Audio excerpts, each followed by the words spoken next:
स्वागत है आप सभी का आपके अपने YouTube चैनल एग्ज़ाम वॉरियर्स में।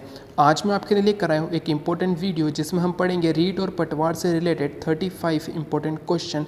तो वे सभी विद्यार्थी जिनके रीट और पटवार के एग्ज़ाम हैं उनके लिए आज का वीडियो बहुत ही इंपॉर्टेंट है, तो उन्हें ये सभी क्वेश्चन याद ज़रूर रखने हैं। तो चलिए शुरू करते हैं। आज का हमारा पहला क्वेश्चन है, मदन पराजय किन स्वतंत्रता सेनानी की कृति है। तो आपको याद रखना है अर्जुन लाल सेठी जो कि एक राजस्थान के स्वतंत्रता सेनानी थे, इनके द्वारा मदन पराजय पुस्तक लिखी गई थी। तो मदन पराजय के लेखक कौन थे? तो अर्जुन लाल सेठी मदन पराजय के लेखक थे। क्वेश्चन नंबर 2 है, मानगढ़ धाम नरसंहार किस वर्ष हुआ था? तो सन 1913 में। मानगढ़ धाम जो कि वर्तमान में बांसवाड़ा जिले में है, यहीं पर 1913 में गोविंद गुरु के नेतृत्व में एक अधिवेशन हो रहा था और इसी पर अंग्रेजी सेना के द्वारा गोलियां चलाई गई थी और इसमें लगभग 1500 व्यक्तियों की मृत्यु हो गई थी। तो इसी को कहा जाता है मानगढ़ धाम नरसंहार जो हुआ था 1913 में। क्वेश्चन नंबर 3 है, गुर्जर प्रतिहार काल में निर्मित मंदिर कौन सा है? ये क्वेश्चन आरएस के एग्जाम में पूछा गया था। तो आपको याद रखना है यहाँ पर उदयपुर में स्थित आदिवराह मंदिर और आभानेरी दौसा में स्थित हर्षद माता मंदिर गुर्जर प्रतिहार काल में निर्मित मंदिर है। तो यहाँ पर राइट आंसर हो जाएगा ऑप्शन नंबर सी दोनों, यानी कि आदिवराह मंदिर और हर्षद माता मंदिर गुर्जर प्रतिहार काल में निर्मित मंदिर है। क्वेश्चन नंबर 4 और इम्पोर्टेंट क्वेश्चन है कि कौन सा अभिलेख प्राचीन राजस्थान में भागवत संप्रदाय के प्रभाव की पुष्टि करता है? तो आपको याद रखना है गोसुंडी अभिलेख जो कि चित्तौड़गढ़ से प्राप्त हुआ है। इसी से पता चलता है कि प्राचीन राजस्थान में भागवत संप्रदाय का प्रभाव था। ये इंपॉर्टेंट क्वेश्चन है और आपको याद रखना है कौन सा अभिलेख है। तो गोसुंडी अभिलेख है जो प्राप्त हुआ है चित्तौड़गढ़ के गोसुंडी गाँव से। चलते हैं अगले क्वेश्चन पर। आज का हमारा क्वेश्चन नंबर 5 है, ना हाकिम ना हुकुम किन का नारा था? तो आपको याद रखना है मोतीलाल तेजावत जो कि एक स्वतंत्रता सेनानी थे, इनके द्वारा एक नारा दिया गया था, ना हाकिम ना हुकुम। इम्पोर्टेंट और आपको याद रखना है। साथ ही आप याद रखिएगा मोतीलाल तेजावत के द्वारा एक आंदोलन चलाया गया था जिसका नाम था एक ही आंदोलन। ये क्वेश्चन कई बार एग्जाम में पूछा गया है कि एक ही आंदोलन के जनक या प्रणेता कौन थे? तो मोतीलाल तेजावत के द्वारा ही एक ही आंदोलन चलाया गया था। जो भील व्यक्ति हैं वो इन्हें मोतीलाल तेजावत को बावजी के नाम से बुलाते हैं, पुकारते हैं। ये इंपॉर्टेंट है और आपको याद रखना है। चलते हैं अगले क्वेश्चन पर। क्वेश्चन नंबर 6 है, शंकरिया नृत्य का संबंध किस जाति से है? तो आपको याद रखना है कालबेलिया जाति का प्रमुख नृत्य है शंकरिया नृत्य। ये क्वेश्चन एग्जाम में पूछा गया है कि शंकरिया नृत्य का संबंध किस जाति से है? तो कालबेलिया जाति से है। क्वेश्चन नंबर 7 है और इम्पोर्टेंट है कि आपको बताना है कि निम्न में से कौन सा असंगत है, यानी कि गलत कथन कौन सा है। बेगू किसान आंदोलन क्या रामनारायण चौधरी के नेतृत्व में हुआ था? बिजोलिया किसान आंदोलन क्या विजय सिंह पथिक के नेतृत्व में हुआ? बूंदी किसान आंदोलन क्या नैनूराम शर्मा के नेतृत्व में हुआ? या बीकानेर किसान आंदोलन नरोत्तम लाल जोशी के नेतृत्व में हुआ? तो यहाँ पर आपको ध्यान देना है कि बेगू किसान आंदोलन का नेतृत्व रामनारायण चौधरी ने किया था। बिजोलिया किसान आंदोलन का नेतृत्व एक समय पर विजय सिंह पथिक के द्वारा किया गया था। अगर हम बात करें तो बिजोलिया किसान आंदोलन का नेतृत्व 3 प्रमुख व्यक्तियों ने किया था। सबसे पहले किया था साधु सीताराम दास, जिन्हें कि राजस्थान में किसान आंदोलन का जनक कहा जाता है। ये इंपॉर्टेंट है और आपको याद रखना है। इसके बाद किया था विजय सिंह पथिक ने और अंत में किया था माणिक्यलाल वर्मा ने बिजोलिया किसान आंदोलन का नेतृत्व। और ये भारत का सबसे अधिक समय तक चलने वाला किसान आंदोलन था जो कि लगभग 44 वर्षों तक चला था। यह भी इंपॉर्टेंट फैक्ट आपको याद रखना है। बूंदी किसान आंदोलन का नेतृत्व नैनूराम शर्मा के द्वारा ही किया गया था। यहाँ पर जो ऑप्शन गलत है वो है बीकानेर किसान आंदोलन का नेतृत्व वेद मगाराम के द्वारा किया गया था। ये इंपॉर्टेंट है और आपको याद रखना है। क्वेश्चन नंबर 8 है, गोविंद गिरी या गोविंद गुरु के द्वारा कहाँ पर संप सभा की स्थापना की गई थी? तो आपको याद रखना है 1883 में, सन 1883 में गोविंद गुरु ने सिरोही में संप सभा की स्थापना की थी। ये इंपॉर्टेंट है और आपको याद रखना है। और इन्हीं के समय हुआ था मानगढ़ धाम नरसंहार जो हुआ था 1913 में। और ये क्वेश्चन अभी हमने पढ़ा है। मानगढ़ धाम है कहाँ पर? तो ये है बांसवाड़ा में। ये भी इंपॉर्टेंट है रीड के लिए और आपको याद रखना है। क्वेश्चन नंबर 9 है, शेखावाटी ब्रिगेड का मुख्यालय कहाँ स्थित है? तो आपको याद रखना है कि शेखावाटी ब्रिगेड इसकी स्थापना हुई थी 1835 में ब्रिटिश सरकार के द्वारा या अंग्रेजी सरकार के द्वारा। 1835 में शेखावाटी ब्रिगेड का स्थापना की गई थी और इसका मुख्यालय है राजस्थान के झुंझुनू जिले में। ये क्वेश्चन दोनों ही इंपॉर्टेंट है कि स्थापना कब हुई? 1835 में हुई और इसका मुख्यालय कहाँ पर है? तो झुंझुनू में है। ये दोनों ही क्वेश्चन बहुत ही इंपॉर्टेंट है। क्वेश्चन नंबर 10 है कि राजस्थान में कहाँ पर चैत्र शुक्ल पंचमी को गुलाबी गणगौर मनाई जाती है। तो ये क्वेश्चन दो प्रकार से पूछा जा सकता है। पहला तो ये कि गुलाबी गणगौर कब मनाई जाती है, तो आपको याद रखना है चैत्र शुक्ल पंचमी को। गुलाबी गणगौर कहाँ की प्रसिद्ध है, तो आपको याद रखना है नाथ द्वारा की।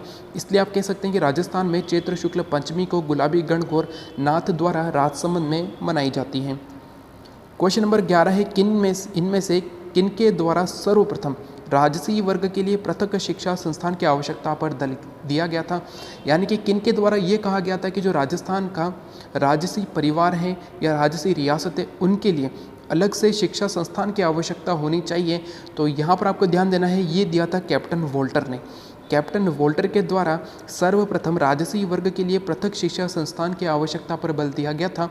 और इसके पश्चात तत्कालीन भारत के वाइसराय लॉर्ड मेयो ने 1875 में अजमेर में 1875 में मेयो कॉलेज की स्थापना की थी। तो यहाँ से कई क्वेश्चन बनते हैं जो एग्जाम में पूछे गए हैं।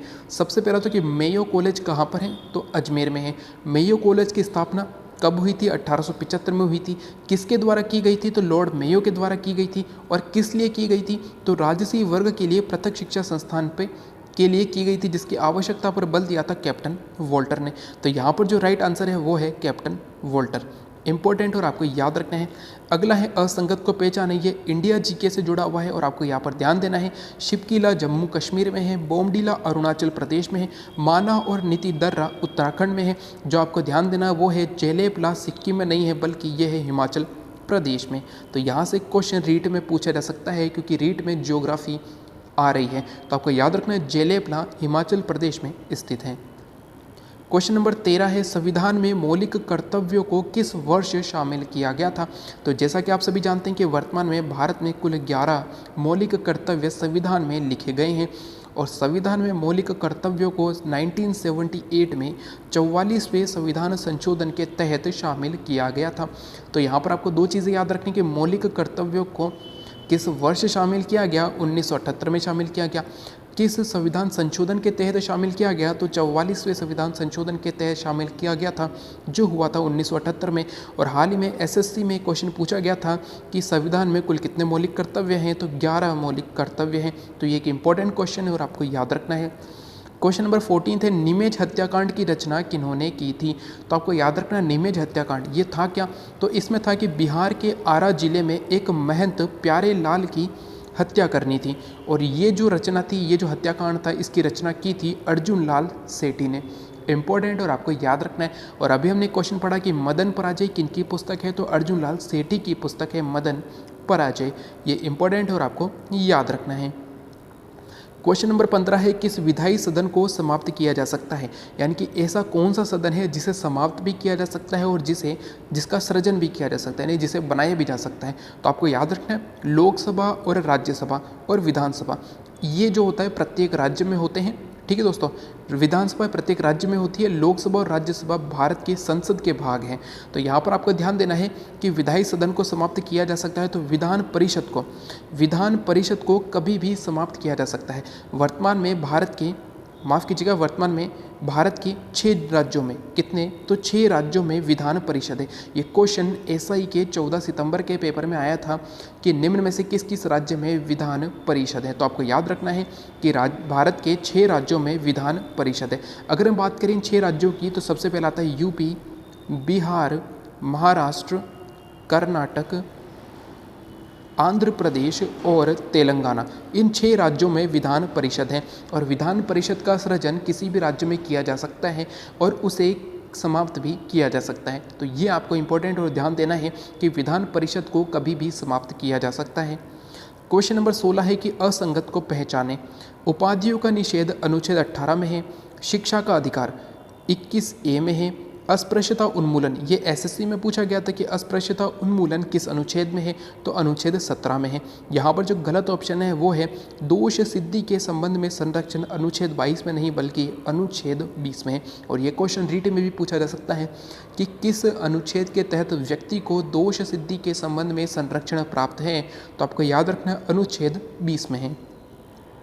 क्वेश्चन नंबर 17 है राजस्थान का चंद्रशेखर किन्हें कहा जाता है। तो आपको याद रखना है जोरावर सिंह बारहट, जो कि केसरी सिंह बारहट के छोटे भाई थे और इन्होंने 1918 में होर्डिंग पर जो बम कांड हुआ था उसमें इन्होंने भाग लिया था और इन्हें ही राजस्थान का चंद्रशेखर कहा जाता है। क्वेश्चन नंबर 18 है राजस्थान सेवा संघ की स्थापना किस वर्ष हुई थी। तो आपको याद रखना है विजय सिंह पथिक के द्वारा 1919 में। कहाँ पर, तो महाराष्ट्र के वर्धा में। महाराष्ट्र के वर्धा में 1919 में राजस्थान सेवा संघ की स्थापना हुई थी और 1920 में इसको स्थानांतरित किया गया था राजस्थान के अजमेर ज़िले में, यानी कि 1920 में अजमेर में इसका स्थानांतरण हुआ था राजस्थान सेवा संघ का और इसकी स्थापना 1919 में महाराष्ट्र के वर्धा में विजय सिंह पथिक के द्वारा की गई थी। क्वेश्चन नंबर 19 है चेतावनी राज चूंटिया किस भाषा में लिखित थे। तो आपको याद रखना है कि केसरी सिंह बारहट के द्वारा चेतावनी राज चूंटिया की रचना की गई थी और इसमें थे 13 सोरठे। ये क्वेश्चन एग्जाम में पूछा जा सकता है कि चेतावनी राज चूंटिया में कितने सोरठे हैं, तो 13 सोरठे हैं और ये लिखा गया था डिंगल भाषा में। इसे लिखा क्यों गया था, तो केसरी सिंह बारहट के द्वारा सन 1903 में द्वितीय दिल्ली दरबार आयोजित होने वाला था जिसमें भाग लेने जा रहे थे मेवाड़ के महाराणा फतेह सिंह, और इन्हीं को रोकने के लिए कि ये उस जो दिल्ली दरबार है उसमें भाग नहीं लें, इसके लिए केसरी सिंह बारहट ने 13 सोरठों में एक चेतावनी राज चूंटिया की रचना की थी और ये डिंगल भाषा में लिखा गया था। आपको ये सभी इंपॉर्टेंट फैक्ट याद रखने हैं। क्वेश्चन नंबर 20 है what are the Indian state किन के द्वारा लिखी गई पुस्तक है। तो आप याद रखिएगा विजय सिंह पथिक के द्वारा, जिन्हें कि भारत में किसान आंदोलन का जनक माना जाता है। ये क्वेश्चन एग्जाम में पूछा जा सकता है कि भारत में किसान आंदोलन का जनक किन्हें माना जाता है, तो विजय सिंह पथिक को माना जाता है। राजस्थान में किसान आंदोलन का जनक साधु सीताराम दास को माना जाता है और इन्हीं के द्वारा एक पुस्तक लिखी गई थी विजय सिंह पथिक के द्वारा जिसका नाम है what are the Indian states. Question number 21 है राजस्थान राज्य में शाही रेलगाड़ी, राजस्थान राज्य में शाही रेलगाड़ी कब प्रारंभ की गई। तो आप याद रखिएगा जनवरी 1982 में, जनवरी 1982 में राजस्थान राज्य में शाही रेलगाड़ी प्रारंभ हुई थी। क्वेश्चन नंबर 22 है प्रसिद्ध 84 खंभों की छतरी कहाँ स्थित है। ये क्वेश्चन एग्जाम में पूछा गया है, तो आपको याद रखना है कि 84 खंभों की छतरी है बूंदी में। बूंदी में है 84 खंभों की छतरी और अलवर में है 80 खंभों की छतरी, जिसे मूसी महारानी की छतरी भी कहा जाता है। तो ये 80 खंभों की छतरी अलवर में है, 84 खंभों की छतरी कहाँ पर है, तो बूंदी में है। क्वेश्चन नंबर 23 है अमर सागर तालाब एवं उद्यान किस जिले में स्थित है। ये क्वेश्चन इंपॉर्टेंट और आपको याद रखना है जैसलमेर जिले में अमर सागर तालाब एवं अमर सागर उद्यान स्थित है। क्वेश्चन नंबर 24 और इंपॉर्टेंट क्वेश्चन की पर्यटन के विकास के लिए राजस्थान सरकार की डेजर्ट ट्रायंगल योजना यानी कि मरूर त्रिकोण योजना में कौन कौन से जिले शामिल हैं। तो आपको याद रखना है जोधपुर, जैसलमेर और बीकानेर, इन तीनों जिलों में रेगिस्तान है और यहीं पर मरु त्रिकोण जिले प्रस्तावित हैं, यानी कि ये तीनों मरु त्रिकोण में शामिल हैं। कौन कौन से जिले हैं, तो जोधपुर, जैसलमेर और बीकानेर है। क्वेश्चन नंबर 25 है किस नगर में एक टोड़ नामक विशाल चट्टान पर्यटकों के लिए आकर्षित करती है। ये किस नगर है, ठीक है दोस्तों, किस नगर में है, तो आपको याद रखना है माउंट आबू में है।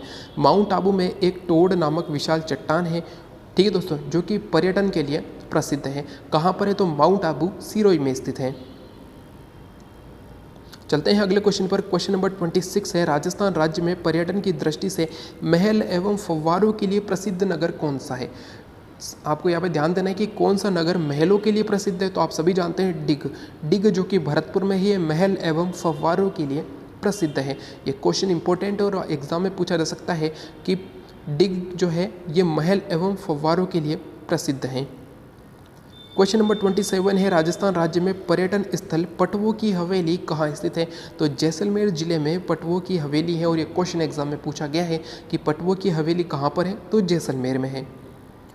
क्वेश्चन नंबर 28 है राजस्थान के क्रांतिकारियों के पितामह किन्हें कहा जाता है।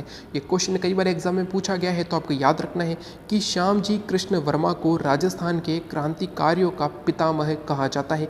साथ ही आप याद रखिएगा कि इन्होंने ही 1904 में, कब, तो 1904 में लंदन में इंडिया हाउस की स्थापना की थी। ये क्वेश्चन बहुत ही इंपॉर्टेंट है और कई बार एग्जाम में पूछा गया है, तो आपको याद रखना है 1904 में लंदन में इंडिया हाउस की स्थापना श्यामजी कृष्ण वर्मा ने की थी और इन्हें ही राजस्थान के क्रांतिकारियों का पितामह कहा जाता है। क्वेश्चन नंबर 29 है, राजस्थान राज्य में जयपुर के हवा महल में हवा आने के लिए कितनी खिड़कियां बनाई गई है, यानी कि हवा महल में कितने झरोखे या कितनी खिड़कियां हैं। तो आपको याद रखना है 953 खिड़कियां हैं हवा महल में। ये क्वेश्चन एसएससी में भी पूछा गया है और रीट के लिए भी इंपॉर्टेंट है कि राजस्थान राज्य के जयपुर में जो हवा महल स्थित है, जिसका निर्माण 1799 में महाराजा प्रताप सिंह के द्वारा करवाया गया था। उस समय आमेर के महाराजा थे प्रताप सिंह और इन्हीं के द्वारा 1799 में 953 खिड़कियों के सहित हवा महल का निर्माण करवाया गया था। क्वेश्चन नंबर 30 है, राज्य का वह कौन सा विख्यात नगर है जो रेगिस्तान पर्यटन के लिए प्रसिद्ध है। तो आपको याद रखना है जैसलमेर जिला, जहाँ पर सर्वाधिक रेगिस्तान है और यही विख्यात नगर है रेगिस्तान पर्यटन के लिए। क्वेश्चन नंबर 31 है, जोधपुर में प्राचीन राजाओं की छत्रियाँ एवं उद्यान के लिए प्रसिद्ध स्थान कौन सा है। तो जैसा कि आप सभी जानते हैं कि जोधपुर में जो महाराजा हैं इनकी छत्रियाँ कहाँ पर है, इनकी छत्रियाँ है मंडोर में। ये इंपॉर्टेंट है और ये क्वेश्चन ऐसे भी पूछा जा सकता है कि मारवाड़ के शासकों की छत्रियाँ किस स्थान पर है, तो मंडोर जोधपुर में स्थित है। क्वेश्चन नंबर 32 है और छतरियों से रिलेटेड है कि राजस्थान राज्य में जयपुर में नाहरगढ़ किले की तलहटी में स्थित गेट और पर्यटकों को आकर्षित करता है, क्योंकि यहाँ पर क्या है। तो आपको याद रखना है जिस प्रकार मारवाड़ के शासकों की छतरियाँ मंडोर में स्थित है, उसी प्रकार जो आमेर या जयपुर कहें तो यहाँ पर था कछवाहा शासकों का शासन था, कछवाहा शासकों का शासन था। और इनकी छत्रियाँ कहाँ पर हैं, तो इनकी छत्रियाँ हैं गेटोर में। यानी कि जयपुर या आमेर के जो महाराजा थे इनकी छत्रियाँ गेटोर में है और गेटोर छत्रियों के लिए प्रसिद्ध हैं। क्वेश्चन नंबर 33 है, राजस्थान राज्य में पर्यटन निदेशालय किस नगर में स्थित है, तो जयपुर में। यानी कि राजस्थान राज्य में पर्यटन निदेशालय जयपुर में स्थित है। क्वेश्चन नंबर 34 है, राजस्थान में राज्य सरकार ने पर्यटन को किस वर्ष उद्योग घोषित किया था। ये बहुत ही इंपॉर्टेंट क्वेश्चन है रीट और पटवार के लिए और आपको याद रखना है कि फरवरी 1989 में राजस्थान सरकार ने पर्यटन को उद्योग के रूप में मान्यता दी थी या उद्योग के रूप में घोषित किया था। और आपको याद रखना है कि किस समिति के द्वारा किया गया था, तो मोहम्मद यूनुस समिति के द्वारा ये किया गया था, मोहम्मद यूनुस समिति के द्वारा। आपको याद रखना है कि पर्यटन को उद्योग का दर्जा घोषित किया गया था मोहम्मद यूनुस समिति के प्रयासों से और ये हुआ था फरवरी 1989 में।